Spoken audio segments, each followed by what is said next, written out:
Most people think this is just another Formula One storyline. Another young driver getting close, another season where the same name stays on top. But something is different this time. Max Verstappen is still dominating Formula One. That part has not changed. The speed, the control. The way he manages a race from lap one to the finish line, it still feels untouchable. And yet there is a pattern forming that almost nobody is talking about. Oscar Piastri is getting closer, not in headlines, not in hype, in something much more dangerous, consistency. And if you ignore that, you're going to completely miss what could define Formula One in 2026. Because this is not just about a fast rookie anymore. This is not even about a rivalry in the traditional sense. This might be the early stages of a shift. So the real question is simple. Why is everyone suddenly paying attention to Piastri when Verstappen is still winning? And more importantly, what do they see that most fans still do not? To understand why this rivalry is starting to feel different, you have to zoom out first. Because right now, you're only seeing the surface, and the surface is misleading. Formula One in 2026 is not going to look like the sport you're watching today. Everything is about to reset, new regulations, new car philosophies, new performance windows. The kind of changes that do not just shuffle the grid, they rewrite it, and that matters more than people think. Because dominance in Formula One is fragile. It looks permanent until suddenly it is not. Right now, Verstappen represents the peak of that dominance. He is the benchmark, the reference point, the driver everyone else is chasing. If you're new to Formula One, here is the simplest way to understand it. Verstappen is not just winning races, he controls races, he dictates pace, he manages tires better than almost anyone on the grid. He makes mistakes that barely exist. That is why the gap has felt so large. But Piastri is not trying to beat that head on. He is approaching it differently, and that is where things get interesting, because while Verstappen has been operating at the highest level, Piastri has been quietly building something that does not rely on chaos or luck. Precision, look at his racecraft, calm under pressure, no panic in wheel to wheel moments, no overdriving when the situation gets tense.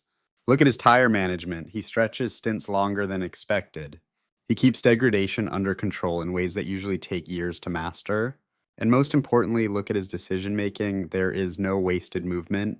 That combination is rare, especially this early in a career. Now add one more layer, the 2026 regulation shift. When the technical balance resets, the advantage does not always go to the fastest car alone. It goes to the driver who adapts fastest, and adaptation is where young drivers become dangerous. Because they are not unlearning anything, they are building from scratch. That is why Piastri is not just another challenger. He fits the exact profile of someone who could benefit the most from a reset era. Meanwhile, the team dynamic is also changing. Red Bull Racing has been the dominant force, but cracks are starting to show. Not collapse, not failure, just enough instability to raise questions. And in Formula One, small cracks matter because they tend to grow under pressure. So now you have a situation where the most dominant driver in the sport is heading into a regulation era that removes predictability. And at the same time, a younger driver is developing the exact tools needed to thrive in that uncertainty. That is not coincidence, that is convergence. And once you see that, it becomes hard to ignore because this is no longer just about who is faster on a single lap. It is about who is better prepared for what comes next. And here is the part that should make you pay attention. If this trend continues, we are not looking at a future rivalry. We are watching it begin right now. So, before we break down exactly how Piastri is closing the gap and why it is happening faster than expected, think about this. What if Verstappen is not getting slower at all? What if someone else is just learning how to reach him? If you're starting to see that shift too, stay with this, because what comes next is where the details start to expose the real story, because the context you have just seen is only the surface. And the real difference begins when you look at how Piastri is actually approaching Verstappen on track. Here's the first thing most people still miss. Piastri is not trying to beat Verstappen by being different. He is trying to beat him by becoming predictable in the exact same way Verstappen is predictable. That sounds strange at first because when people talk about beating a dominant driver, they usually imagine something explosive, aggressive moves, high risk strategies, something dramatic. That is not what is happening here. What Piastri is doing is much quieter, and because of that, much more dangerous. Look at Verstappen's style over the past few seasons. It is not just raw speed, it is repeatability. Lap after lap, he delivers almost identical performance. No spikes, no drop offs, just control. Now look at Piastri. In multiple races, his lap time variance is shrinking, not by a lot, but enough to matter. When Verstappen is running a sequence of consistent laps, Piastri is no longer drifting away like most drivers do. He is staying there close enough to matter. That changes everything. Because in Formula One, the moment you stop losing time is the moment you start creating pressure, and pressure is where even the best drivers begin to feel something. Think about tire management. This is one of Verstappen's strongest weapons. He extends stints while maintaining pace, forcing others into earlier pit stops or performance drops. But Piastri is starting to mirror that behavior. Not perfectly, not yet, but close enough that the gap is no longer built through tire degradation alone. So now the race is no longer about survival behind Verstappen. It becomes a duel of discipline, and that is a completely different type of fight. Take a recent race scenario. Mid stint, tires are starting to fall off.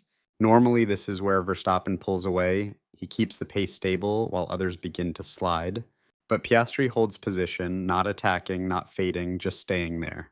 And here's the question that should stick with you. If Verstappen cannot break the gap in his strongest phase of the race, where does the advantage come from? Because it has to come from somewhere, and that is where the first real shift appears. Piastri is not beating Verstappen yet, but he is removing the reasons why he loses. That is step one of every takeover in Formula One. Now ask yourself this, is that just a coincidence or is it a pattern? Because once something becomes a pattern in the sport, it usually leads somewhere. But if you think that is the most important part of this rivalry, you are still missing the bigger picture. Because everything we just talked about assumes one thing, that Verstappen is still operating in a space that only he understands, that his advantage is still hidden, and that is no longer true. This is where the conversation shifts. Because for years, Verstappen has had something that cannot be measured easily unpredictability. He reads races differently, he reacts before others even recognize what is happening. He sees opportunities that most drivers do not. That is what made him so difficult to challenge. But now something subtle has changed. Piastri is not reacting to Verstappen, he is anticipating him. That is a completely different level of understanding. And it leads to a much bigger realization. Verstappen is no longer a mystery. The new generation of drivers grew up watching him, studying him, breaking down his decisions race by race. They understand his patterns. And in Formula One, once your patterns are understood, your advantage starts to shrink. Think of it like this. Imagine a game where one player has a unique strategy that nobody else can read. That player dominates, but over time, others start to recognize the patterns. They do not need to be better immediately. They just need to remove the surprise. That is exactly what is happening here. Piastri is part of a generation that has already decoded Verstappen's approach. Not perfectly, but enough to compete within the same framework. And when that happens, the battle becomes much more equal, because now it is no longer about discovering what Verstappen will do. It is about executing it just as well and maybe eventually doing it better. This is the moment where dominance starts to feel different. Not weaker, but more exposed, and that leads to the biggest shift of all. If Verstappen's edge was built on being unpredictable and that unpredictability is fading, then his advantage is no longer structural. It becomes conditional, dependent on the car, the team, the setup, the margins. And those margins are exactly what 2026 is about to disrupt. So now you have a driver who has defined an era and a challenger who understands that era better than anyone else coming in. That is not a normal rivalry, that is a transition. Now, here's where it gets even more interesting because all of this sounds convincing in theory, but Formula One is not decided by theory, it is decided by numbers. And when you actually look at the data, the pattern becomes impossible to ignore. Before we get into that, there is one thing I want to hear from you. If you're in Verstappen's position right now, would you be concerned about this trend? Or do you think this is just another phase that will fade away? Drop your take below because what the numbers show next might change how you see this rivalry completely. Because once you see the data, it stops feeling like a possibility and starts looking like a trajectory. Now let's take this out of theory and put it where Formula One actually decides everything, the numbers. Because once you strip away the narratives and the hype, what remains is brutally simple. Lap times, consistency, degradation, gaps, and this is where things start to look different. Over the last few races, the gap between Max Verstappen and Oscar Piastri has not disappeared, but it has changed shape. That matters more than the gap itself. There was a time when Verstappen would build a margin almost automatically. First stint, second stint, it did not matter. The difference would stretch and the race would settle. Now that stretch is not as clean. Look at lap time consistency. Verstappen is still operating at an elite level. That has not dropped. His average pace remains one of the strongest on the grid, but Piastri's variance is tightening. Instead of drifting 2 or 3 tenths per lap over a stint, he's holding within a much narrower window. Sometimes within a tenth, sometimes even less. That changes the pressure dynamics completely. Because when the gap stops growing, the race does not breathe the same way. It compresses, and compressed races create decisions.